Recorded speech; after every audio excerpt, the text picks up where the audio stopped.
Hello and welcome to the Hypertrophy Odyssey chapter 384. It is the last day of the week, aka the Big Bang Attack workout. I'm feeling very good right now. Very excited for this workout. But anyways, to the main subject matter at hand. Is it possible to spot reduce fat? No. Or is it? Realistically, no. But this is the entire reason why I made this video right here about bodybuilding, was because of the fact that whilst in theoretical terms, spot reducing fat isn't a thing, it is something that has been told to us by many scientists and things like that, and the scientific community when it comes to bodybuilding is not looking too hot right now. But that doesn't mean that they haven't said some things that aren't correct, and this is one of those things. But I do have a feeling that a lot of people not underestimate, but more so along the lines of underestimate, the power of building the muscle around the area that has fat. I think that that is something that a lot of people generally kind of do, but they don't necessarily want to do it for a prolonged time because it sucks, especially depending on what it is. A lot of people would say their midsection, of course, because obviously abs. And yes, if you do it enough, the muscles can get big enough in order for them to protrude out. Plus, there's some genetic variations, of course, because, of course, people get fat in literally random spots. It just truly depends on, it's not necessarily random, but in the order that they get it. So where it gets distributed is kind of random. Some people unfortunately just get it in their face first and then they get it everywhere else. So even if they get super skinny, their face might still be fat. So the main reason why I wanted to discuss this is because I have noticed my pec here at the bottom area here, nipple, isn't as nice as it could be. It's basically like, it's almost like the top part's great, but then the bottom half is very moob-like. So, in this video, I want to maybe take a picture and see what it's like if I actually add something to train that particular part of my chest, because I want it to look a little sharper than it is right now. There's a lot of fat and it's boobing hard, man boobing hard. And so, because of that, I'm going to do this as not necessarily as an experiment, but more so along the lines of a discussion into the spot fat reduction and generally how it's not necessarily that it works, but more so along the lines of getting the muscle around the areas in which case that it happens to be might be more beneficial for a lot of people. Obviously, it's a little bit harder depending on the places, and we'll talk about that and all the other stuff, but I just wanted to start this as like a little bit of an experiment almost, but because a lot of people don't want to do them on their own body for some reason, as if they're going to waste any time or do something stupid like that. But we're going to call it an experiment because YouTube, you have to do clickbait on YouTube. So with that being said, I will see you at Mother Base. All right, so start this day off with single arm lat pull down, which is pretty good. But anyways, back to the main subject matter at hand. Spot reducing fat. Myth or reality? Well, it's honestly myth. But I wanted to talk more about that in general, what I've been doing and a few other things like that. Mostly because it's an interesting myth that is perpetuated a lot in regular social media or just medias in general. It's not necessarily a just particular social media thing. I think spot reducing fat thing has been around for literally as long as people have been getting fat, really. It's just a perpetual thing. And then people think that they can just kind of remove the fat off of a certain area and that's it, which is not necessarily asinine idea, but more so a hopeful idea, because obviously we would hope that that's how it would happen. The unfortunate reality is that no, we cannot do that. And that's what sucks. And this is something slightly that I've learned within my own experiences throughout the gymming adventure that I've been on, or actually you would say Odyssey. There you go. That's the best way to describe it.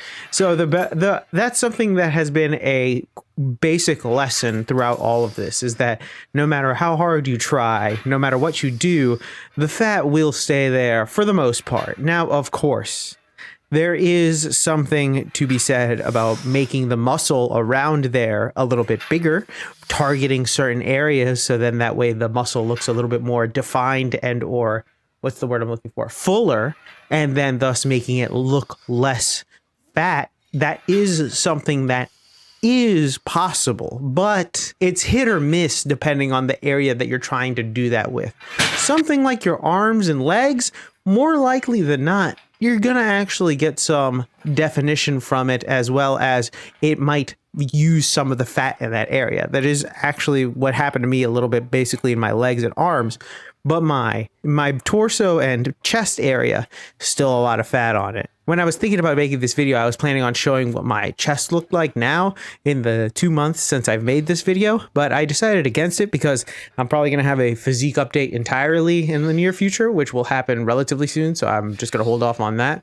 But also as well, there hasn't been that much of a change. Unfortunately, 2 months is just not enough for something to be like that. And that's part of the other reason why I wanted to say about this is it's something that happens in this video, or at least the perpetuation of the myth in general, is that people will think that yes, you can, in theory, reduce fat, in theory, in the sense that you have to just continue on doing it for like 3 to 5 years, depending, of course, because there is such a thing as recomposition, of course.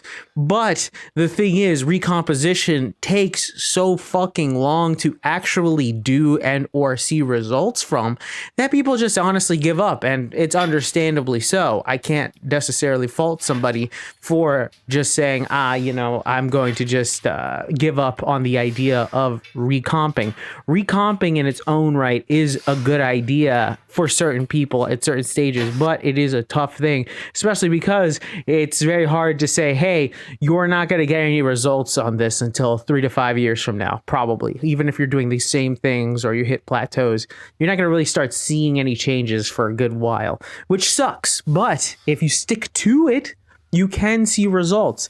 One of the things that is very inconvenient for me that I've noticed, the reason why I even started doing side bends as seen in this video here, is because I wanted to start chopping away at the love handles that I have, unfortunately, and they have actually kind of worked in a weird way. Now, I've been doing them for over 2 years, or for I think over 2 years now, and that's a lot of time, but I definitely see less fat in that area than I would have before. Now, is that correlated with doing those as well as getting stronger and bigger muscles underneath it?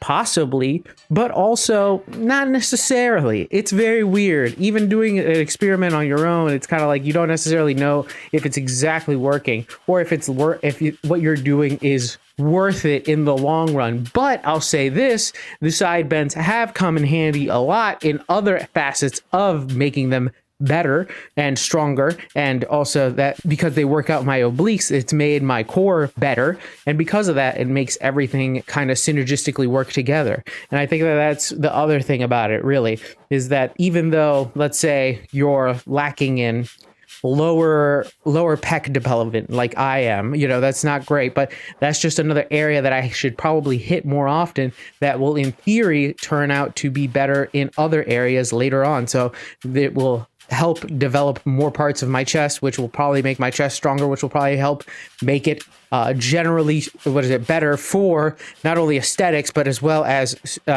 just putting more fibers in recruitment when doing certain exercises. So unfortunately, it's not something that is possible, but also it could be if you just keep going at it and do a little bit of work, and at a certain point your body is going to start eating away at any fat that you can if you are on a cut or at least a deficit. Eventually, even if you don't, I feel like you could go into a recomping area, but recomping is such a weird mystery box that people don't really know about, but even I know that you could do it, but it's one of those things that do you really want to wait those 3 to 5 years for results? And if you do, you'll probably get good results, but it's a long ways from today. And we're back. Welcome to the workout debriefing. Exercises not filmed, none. Exercises skipped, also none. Got everything in, thankfully. But anyways, to the main subject matter for today. Can you spot reduce fat?